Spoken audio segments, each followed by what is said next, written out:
This is Dr. Jeremy Sharp. Welcome to the Testing Psychologist podcast, episode number 18.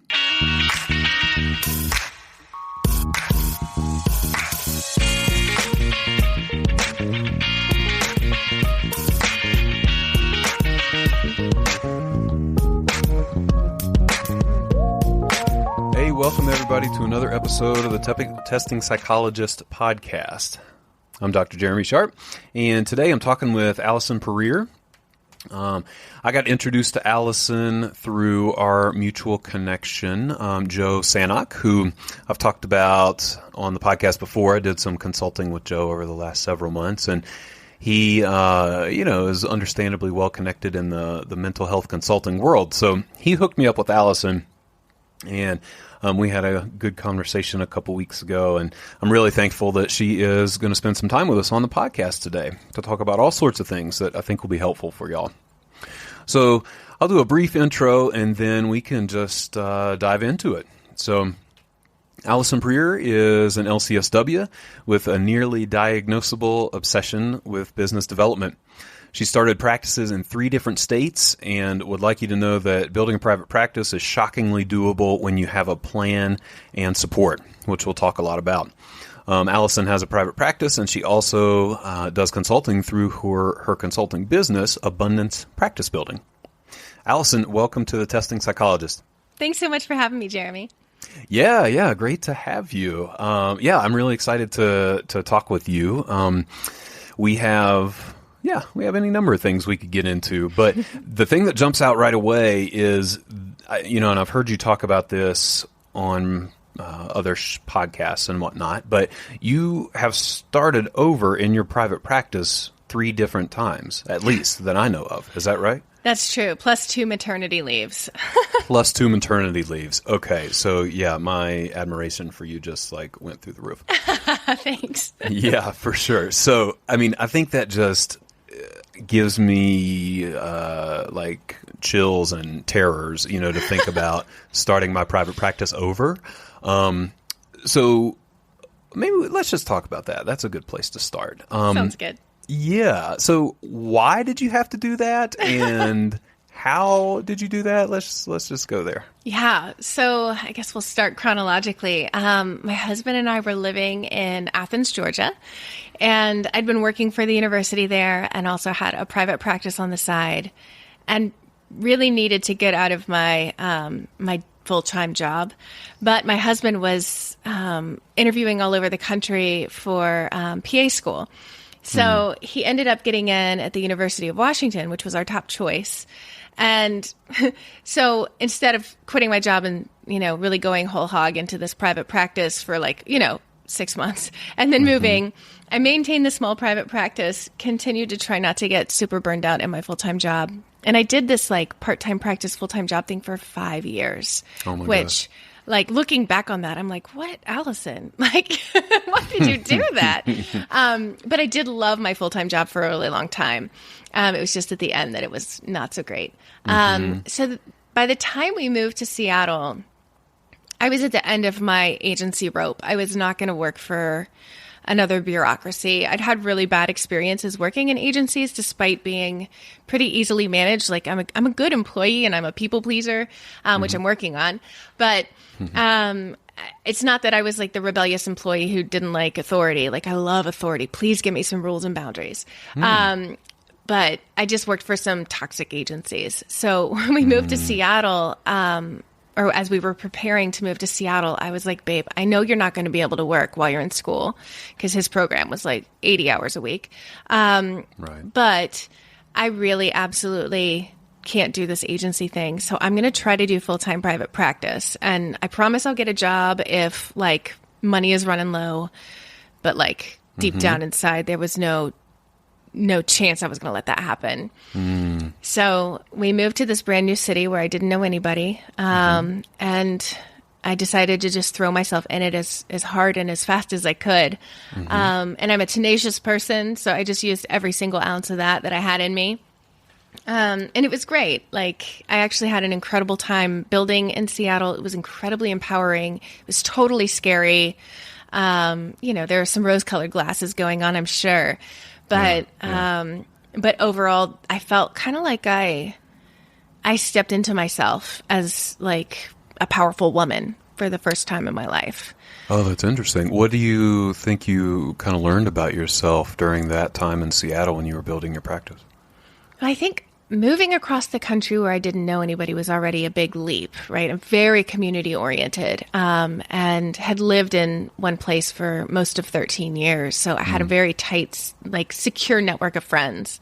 And so I think recognizing that like, oh, I can make friends anywhere. Like, this is nice. And I can build this business and be far more emotionally satisfied and financially comfortable than I ever thought possible as a therapist, because, you know, I was trained as a social worker, and my program had a lot of emphasis on like, you know, you'll do really good work in the world. Just don't expect to make money. Yes. So it was really nice to kind of bust through this, the ceiling I thought that existed that didn't, and find my work so fulfilling. And yeah, it was just a really powerful experience for me. And I think it helped me fall in love with private practice, just the way everything kind of fell together. Yeah, that sounds like a really amazing experience. Did you have to do a lot of that when you built your practice on the side back in Georgia? I didn't. It was a small city. I had a sought-after niche. So it was... I was known in the community already as somebody who provided this, so clients came easily. I never really had to work for it, honestly.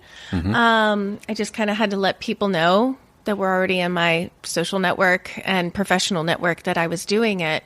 So it was also a nice wake-up call to go from being super well-connected, very easy start to a private practice, to the early days of Seattle, where I would lie if I was not saying, you know, like, I was sitting on the floor crying probably a couple times a week early on. So Sure. Let's keep it real, right? Yeah, appreciate that. Yeah. No, those early days are really hard. I think for a number of reasons, but certainly moving to a place where you don't know anyone, that's extra hard. Yeah. Goodness. But then you did it again. Right. Right. Yeah. So my mother-in-law was sick, is sick. And so we needed to move back across the country to the Southeast so we could be closer. And so we moved here to Asheville, North Carolina. And I was building my practice, and it was going really well, and it was building up pretty quickly. And I knew we were putting roots down here. And I started getting really sad that this was going to be my last practice that I would build, that like once I got it up and running, it would be self-sustaining and I wouldn't do this marketing stuff anymore. And I was sad about it. I thought, well, that's interesting. Am I crazy? What's going on? Yeah. Right. And that's actually a piece of what ended up having me create Abundance Practice Building and helping other people build. I get to kind of live vicariously through other people as they build their practice, while also all the marketing efforts that go into an online business. So, right. So that's an interesting way to look at it, that you're sort of living vicariously through these other folks who you consult with. But I could totally get that. Yeah. I mean, I guess it's not feasible to just keep moving across the country and starting new practices, right? Right. So. I think I'm not enough of a gypsy soul for that. Gotcha. I'd like to claim it. Right. Now, have you always been what I would call an extrovert, or someone like I perceive you to be an extrovert just by virtue of the way you've built these practices? I assume it takes some of that, but I don't know. I don't know if that's true or not. Yeah, I'd say I've been an extrovert and outgoing most of my life. I went through a shy period, but yeah, I'm pretty outgoing and pretty extroverted. So it worked for me to use networking as a primary means of building my business, because then when I'm in a new city all by myself, whether it's Seattle or Asheville, it was a way to meet new people. It was a way to get my need for connection met. And it made it fun, and it helped me learn cities. So that was fun. Yeah, absolutely. That's cool. So it sounds like you kind of came by this, consulting niche, because I would say I've always heard kind of marketing and reaching out and networking is sort of your niche within consulting even. It seems like you came by that pretty honestly, and it's something that you really enjoy. Yeah. And I think it's possible for almost anybody to enjoy networking with enough reframing and training. So that's one thing I really love doing. Yeah. Well, I'd like to talk with you about some of that. So maybe we could jump into that. I think that's a big leap for a lot of folks. And I don't know if I'm generalizing here. I'm sure I'm generalizing, but folks who do a lot of testing or assessment tend to be fairly data driven and maybe more prone to staying in our offices and looking at data and writing reports and that sort of thing. So I wonder if it might be a little tougher for testing folks to get out and do this marketing, networking kind of thing. Yeah, I can totally see that. Have you seen any? I mean, I know you talk with a lot of folks in your consulting. Have you seen folks who are building practices around testing or assessment? I guess primarily it's usually counseling, though I have some people who do assessment on as a part of their practice, but not the primary means. Yeah, certainly. I wonder, so through that experience, have you seen any concerns or issues that are sort of specific around the testing, like how you market that stuff or how you reach out and network with folks? Has that come up at all? I think of testing as such a nice, natural, beautiful niche that makes marketing easier, actually. I like that. Beautiful niche. I have never, that's great. I'm going to take that. So yeah, talk to me about that. What makes it easier, you think? Well, I think especially if you look at the assessments you really enjoy doing. So if you enjoy ADHD testing in children, for instance, that's kind of like who to network with on a silver platter. You've got pediatricians, you have family docs, you have, therapists who treat families, therapists who treat kids, therapists who treat frustrated parents, right? So you have all of these different people, dietitians who might be helping families work with different dietary means to help their kid calm down. So you have all of these people you can reach out to and let them know what you're doing, and you are helping them. And I think that's one of the things that we have to keep in mind around networking is it's not about going and selling yourself to someone, because, I mean, I would hate networking if that's what it's about. That would feel creepy. What it's about is letting people know what you can offer that will help them. So I'm curious, so how do you do that without seeming creepy and pushy? Yeah, so I think with therapists are a really good example, and they're kind of the, I would say the starter package for networking, because we tend to like most people we meet. That's a generalization. Sure. We might be interested in people a little bit more than the average person. And so I always say with networking, especially if you're reticent, to start easy. You don't have to be a hero. So find some therapists you've heard good things about, or maybe you're friends with some friends of yours, the low-hanging fruit. Find them, reach out. I usually send an email because, I don't know, at 37, maybe I'm on the edge of the generation where the phone feels a little too intimate for a first conversation. But I just am more comfortable reaching out to strangers via email. So I email. I usually have a subject line of, I'd like to connect. And that way they're clear it's probably not a client, but it's also interesting to click on. So, and then I usually say what I have in contact or in common with them. So it might be like, oh, we're both friends with Jane Doe. I've heard good things about your work. I'd really love to get together for coffee in order to learn more about you and your business. And then, sometimes they reply, sometimes they don't. And that's one thing to note, that if you're sending out one email at a time and expecting a response, you're going to be kind of waiting for a while. So go ahead and scattershot, send out 5, and you'll probably get 2 or 3 back. And then if you're an introvert, maybe schedule 1, maybe 2 networking events per week, but just try to get it consistent where it's a part of your week and it's not something you kind of binge on in a week. Let's keep it low key and easy. If you're like me and you're extroverted and you really like any excuse to get together with strangers, I'm so weird in that way. Then sure, book 5 in a week, do whatever.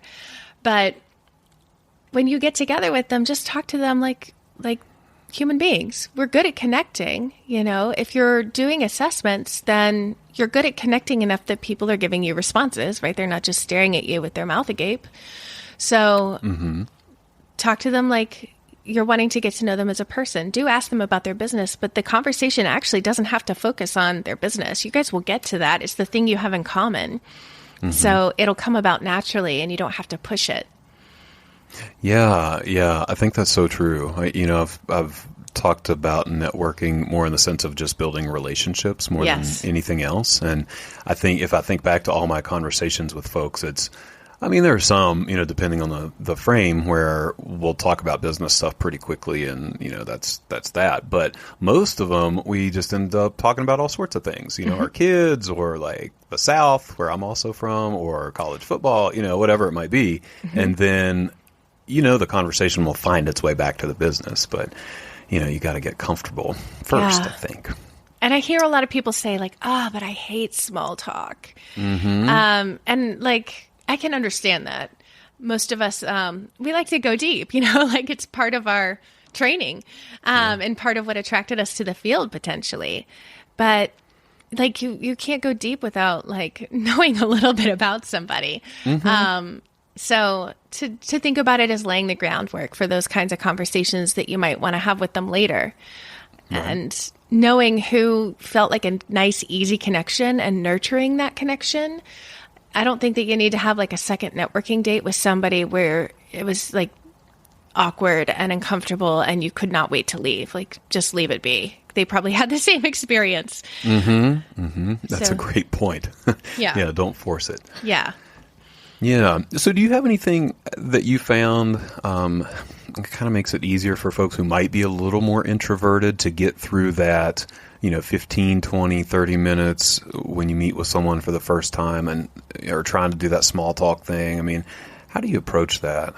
Yeah. So I think first it's looking at what are you most comfortable doing? Usually for introverts, they are much more comfortable asking questions about the other person and letting that other person kind of take the stage.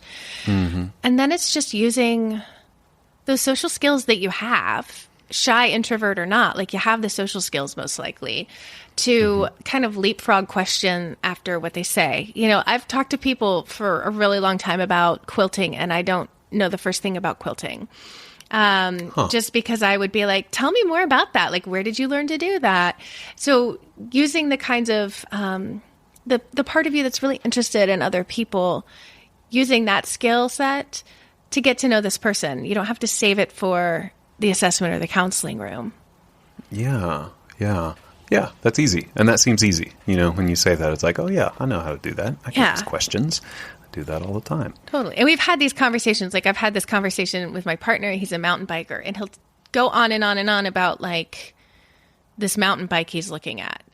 And I'm like, okay, I can sit there and be like, Or I can ask him questions like, tell me more about that dropper post. That sounds fascinating.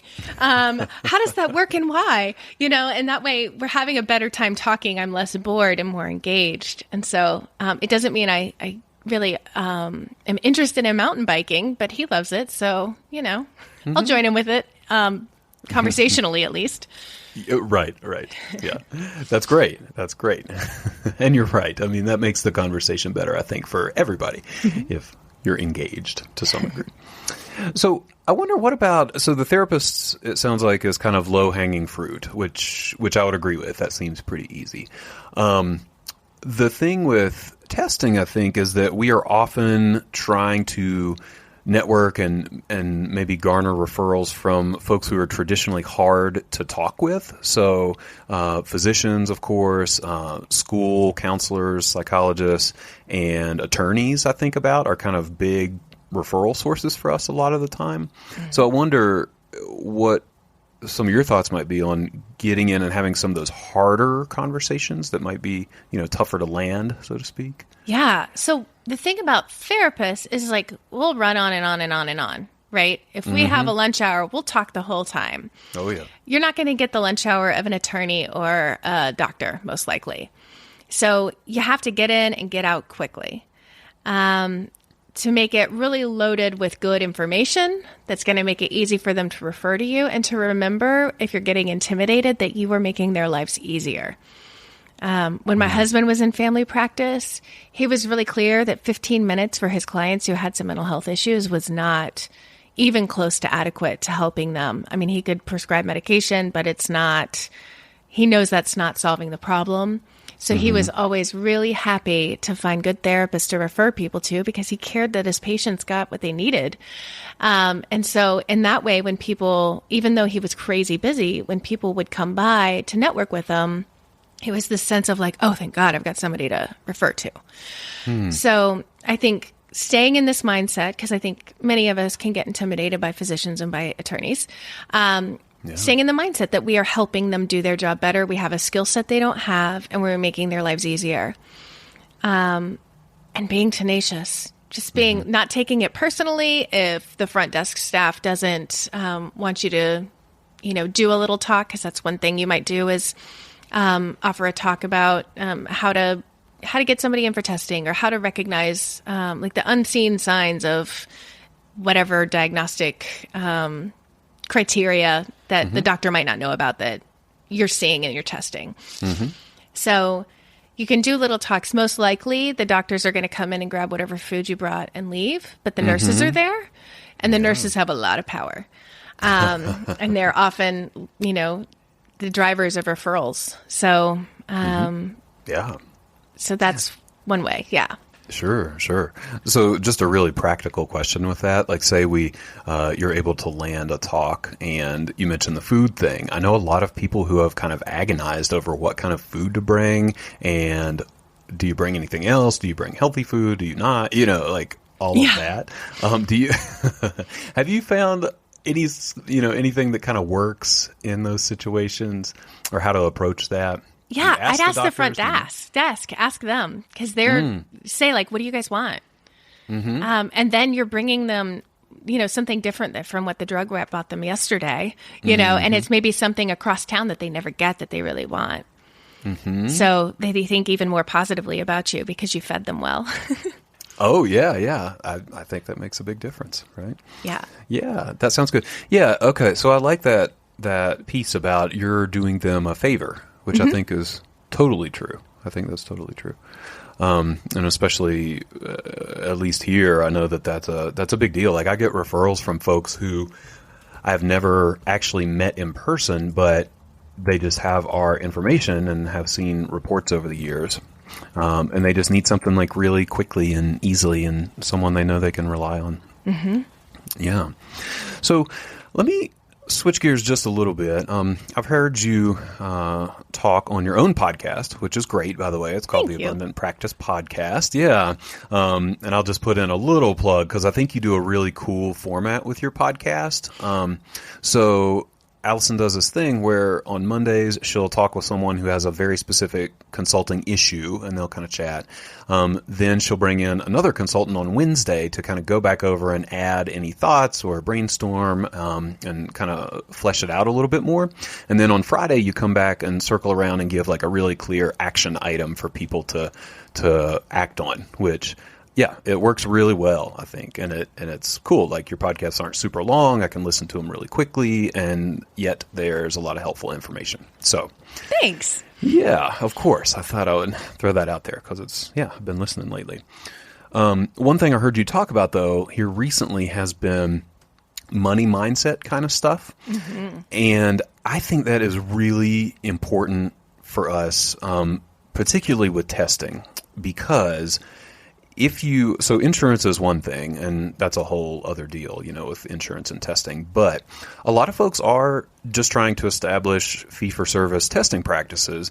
And I think it can be really tough because when clients call, that initial conversation about what are your fees, it goes from, well, I charge $150 an hour up to, maybe I charge $2,000 for an evaluation, or $3,000, or even $1,500. Like we're throwing out pretty big sums of money right off the bat. And I think that's hard for a lot of folks to figure out how to do that, and how to be comfortable with that. And so I was wanting to talk with you a little bit about, like money mindset and getting comfortable with having fees like that and talking with people about it. So yeah.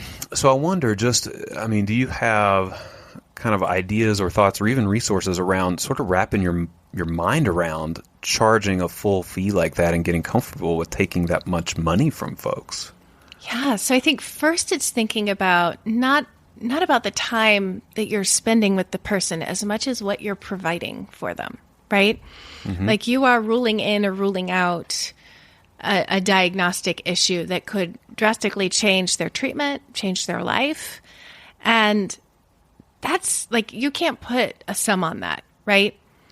Someone being able to be clear, like, you know, you're on the autism spectrum, and here or now, like with this diagnosis, you now have all of these resources available to you. We have best practices we can follow, that without that diagnostic, you wouldn't be able to either access or know where to go with it, right? So I think it's looking at what you're providing with people and really valuing that.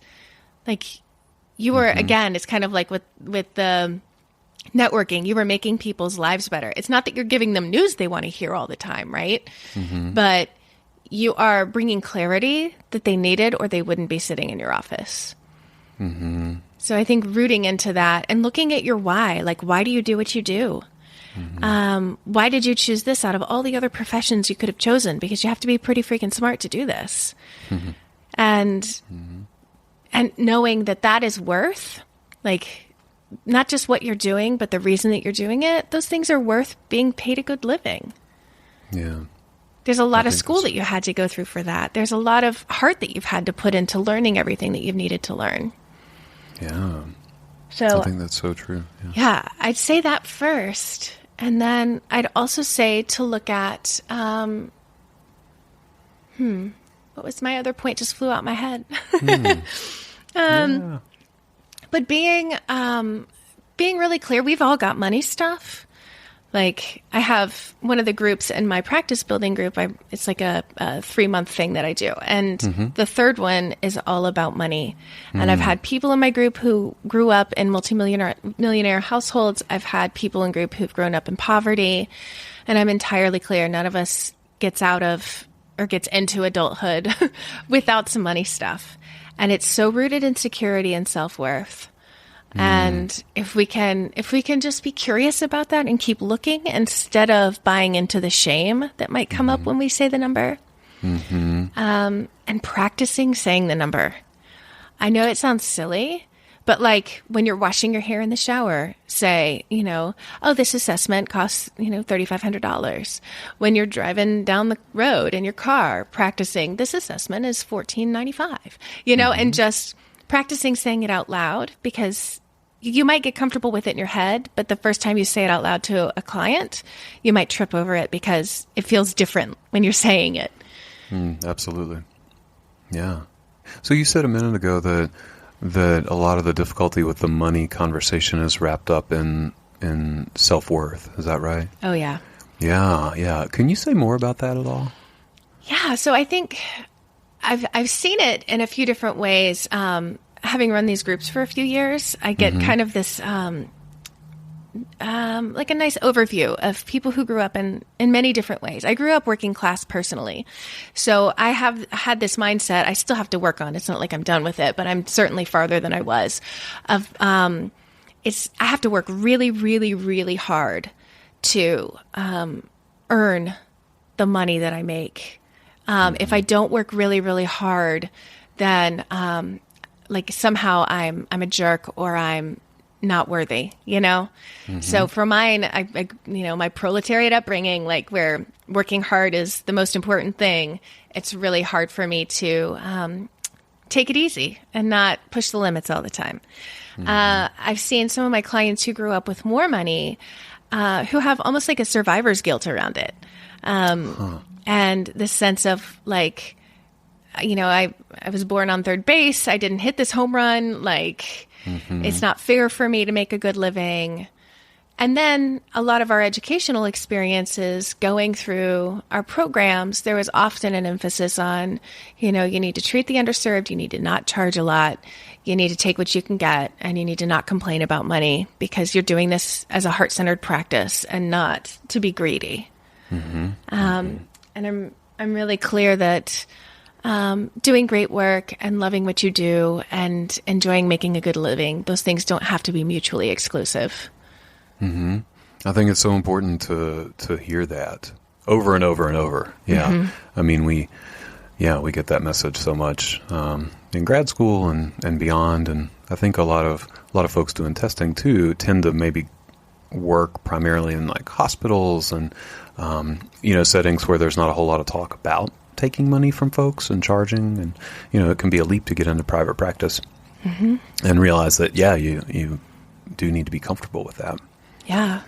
Yeah. And that can actually kind of bring us full circle to the networking thing, because if you are charging a rate that someone can't afford or won't afford, depending, it's really important to have referral sources that you trust that may be able to accommodate what they can pay or will pay. And that's one thing that keeps me from feeling like I have to treat all the people with eating disorders in my city because that's my specialty. I have great referral sources, people I would trust with my friends and family, and I feel really good referring to them when I'm full or someone can't pay my full fee or needs to use insurance. And I could see that, and maybe this is what you meant, but I could see that being a really good way to reach out to other folks who are doing the same thing that you're doing, just to say like, hey, I need referral sources and I'd love to connect with you. And then it's almost like you're again giving them something or helping them. Absolutely. Yeah, which is always nice. Yeah. Well, I know that there's so much that we could get into with money and networking and niching and all of that kind of stuff. But I think this has been great just to touch on some of these things and start to be thinking about, how these come into play as we're building our practices. Yeah. So before I let you go, a couple things. Any kind of parting thoughts around networking or practice building for folks who are doing testing in particular? No, I'll put you on the spot here. Yeah, no, it's good. I mean, I think one thing that I really try to emphasize with people, and we've touched on it some, is, not just testing in particular, but in any way going into business for yourself can feel really scary and really hard. And so if you're building your testing practice and you're starting to feel like a failure, it actually might mean you're on the right track. We've all kind of been through that fire. In order to get successful, you have to just keep working a plan to get there. And that's when, hiring someone like Jeremy can help if you need some guidance, or just like getting your support systems around you so that you feel buoyed and supported in those times when you want to be sitting on the floor crying. That it's hard work, emotionally more so than, I guess, practically. And it's totally worth it. I like that. Yeah, I would totally agree with you. So if people want to learn more about you or about your consulting or your podcast or anything, what's the best way to get in touch with you? Sure. My website is abundancepracticebuilding.com. And got a lot of free resources on there. And I also have a Facebook group that's a lot of fun, where people are really loving and generous with their ideas and support. Yeah. Oh, that sounds great. Well, thank you so much for taking the time to come and chat with me here for a little while about what I think is some really important stuff here in building practices. It's been really great. Thanks for having me. Yeah, take care. You too. Hey, y'all. Thanks again for listening to my interview with Allison Puryear. Allison clearly has a lot to say about building a practice and networking. She's done it so many times in different cities and after coming back from maternity leave. And I hope you found our conversation helpful. A couple of things that jumped out to me were her reframe of networking and what that looks like, specifically with doctors and attorneys and folks where it might be tough to get in with them, but kind of reframing it like you are actually providing a service and kind of doing those folks a favor by giving them great referral sources, rather than having it be something that's intimidating or judgmental or anything like that. So that was one piece that I really took away, and something that I found has been relevant for me too. Just last week I was at a pediatrician group's office, and they were just like, "Oh, we're so glad to have met you. We're so glad to know this resource is out there." And it really was cool.